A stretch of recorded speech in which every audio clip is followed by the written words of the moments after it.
Donald Trump vient d'insulter Mohammed Ben Salman en direct à la télévision américaine. Alors là, les gars, si l'Arabie Saoudite laisse passer ça, honnêtement, asseyez-vous et n'ouvrez plus jamais vos bouches en Arabie Saoudite. Je vais regarder ce qu'a balancé Trump sur MBS. Il ne pensait pas qu'il finirait par me lécher les fesses. Maintenant, il doit être gentil avec moi. Il n'a pas le choix. Donc en gros, Donald Trump va forcer l'Arabie Saoudite à signer les accords d'Abraham pour la reconnaissance de l'État d'Israël.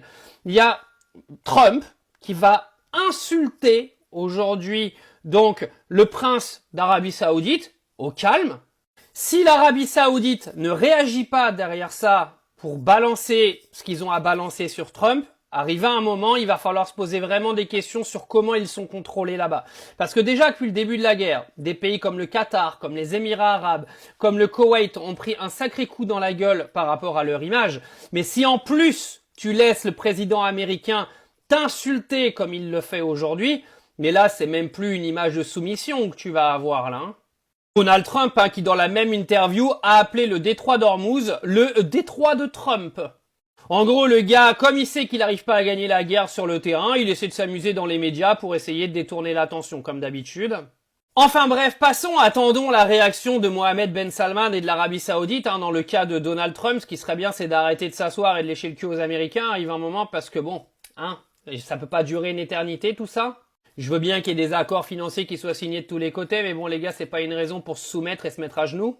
De l'autre côté, je vous en parlais ce matin, c'est officiel maintenant, les Houthis du Yémen rentrent en guerre, donc en soutien à l'Iran, au Liban, à l'Irak et à la Palestine. Les forces armées yéménites, avec l'aide d'Allah, ont mené une première opération militaire dans le sud de la Palestine occupée. Il faut savoir que Israël a connu ses premiers bombardements de la part du Yémen la nuit dernière. Donc les Houthis rentrent officiellement en guerre avec Israël sur cette nouvelle guerre qu'on a au Moyen-Orient depuis l'intervention des Américains, bien sûr, parce que les Houthis ont toujours bombardé Israël, c'est pas nouveau.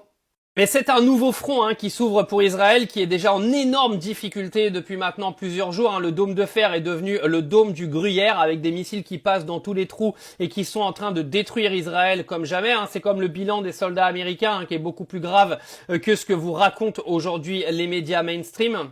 Mais bon, ils continueront à vous dire que l'Iran est en train de perdre la guerre, du grand classique. On a même l'armée ougandaise, vous savez, l'armée ougandaise qui est complètement liée à Israël avec ses 45 000 pauvres militaires qui est venu dire qu'elle pourrait éteindre l'Iran et ses 750 000 militaires en 2 semaines. LOL. Bon, je mets un peu d'opinion personnelle aujourd'hui dans la vidéo parce qu'arrive un moment le foutage de gueule, ça va 5 minutes, mais bon, faut garder un minimum de réflexion, surtout quand t'es à la direction d'un pays, quoi. D'accord? Je pense qu'arrive un moment, faut arrêter de désinformer sa population, rester un petit peu lucide sur qui tu es et rester un petit peu à ta place,